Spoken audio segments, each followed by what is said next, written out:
Good day, I'm Theodore Henry, and this is your JIS News for Friday, June 9, 2023. Jamaica and other Caribbean countries are to benefit from a new $35 million commitment from the United States government to support clean energy and disaster response in the region. The announcement was made Thursday morning during a meeting between U.S. Vice President Kamala Harris and Caribbean leaders in the Bahamas. Prime Minister Andrew Holness represented Jamaica at the meeting. Vice President Harris says $20 million will go towards the Caribbean Climate Investment Program. This is to incentivize the private sector to partner with Caribbean nations in developing more clean energy technologies like microgrids and energy storage systems. The remaining $15 million investment is to support emergency response efforts and strengthen the capacity of the Caribbean Disaster Emergency Management Agency, SEDEMA. This investment is intended to help develop new early warning systems and pre-position first aid equipment and generators.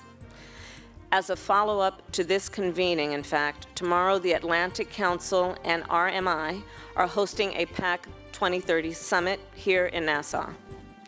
There, we will work with these and other organizations to facilitate connections between the United States government, the private sector, NGOs and philanthropic organizations, and officials here in the Caribbean to identify, build, and operate new clean energy projects. The investment flows from a previous meeting on the Partnership to Address Climate Crisis, PAC 2030. Too many of our laws are honored in breach and not observance. That concern by the Minister of Legal and Constitutional Affairs, Marlene Malahou-Fort, is the reason she wants a substantial amount of next year's budget to be used for legal education. The minister gave notice in her recent sectoral debate presentation in the House of Representatives. I put my own government on notice that come next budget, we will be asking for a large share of the budget to do the work of legal education in government and in the wider society. Mrs. Malahou-Fort says the ministry's Legal Education Division is in the process of recruiting education officers to support this effort.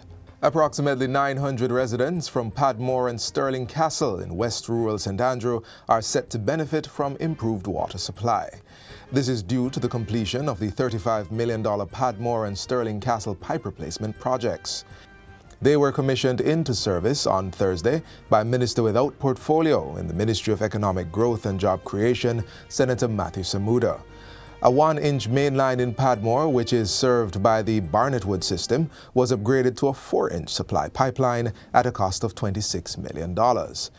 In Stirling Castle, the $9 million work involved laying approximately 90 lengths of 4-inch PVC pipeline, the installation of metered connections for non-registered customers, as well as civil repair works and valve repairs and/or replacement.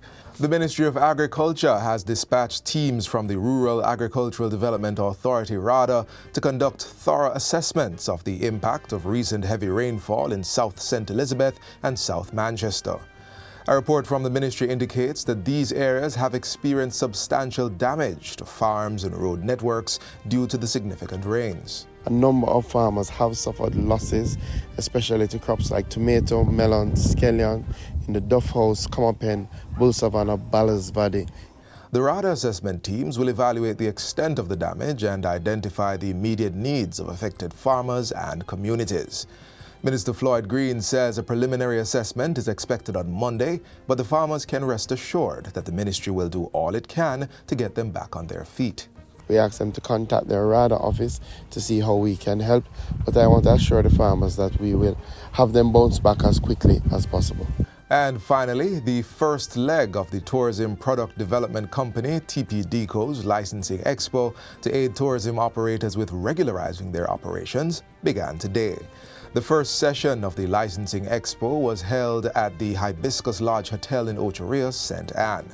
It will continue to 5 other resorts across the island where tourism stakeholders are expected to benefit from hands-on support in completing applications and learning about the benefits of being licensed entities. The expo will also support the drive to increase compliance and regulatory standards to assure the quality of Jamaica's tourism product.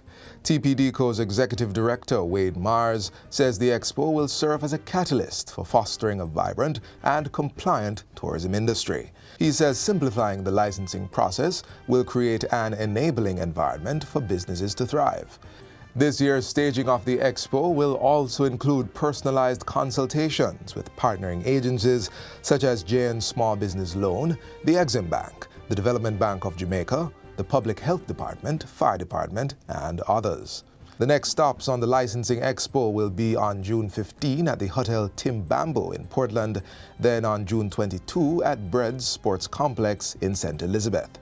The tour continues June 29 at Jamaica Pegasus Hotel in Kingston, then on July 18 at Royalton Hotel in Negril, and the final stop is on July 20 at the Montego Bay Convention Center. And that's it for JIS News Today. I'm Theodore Henry. Thanks for watching.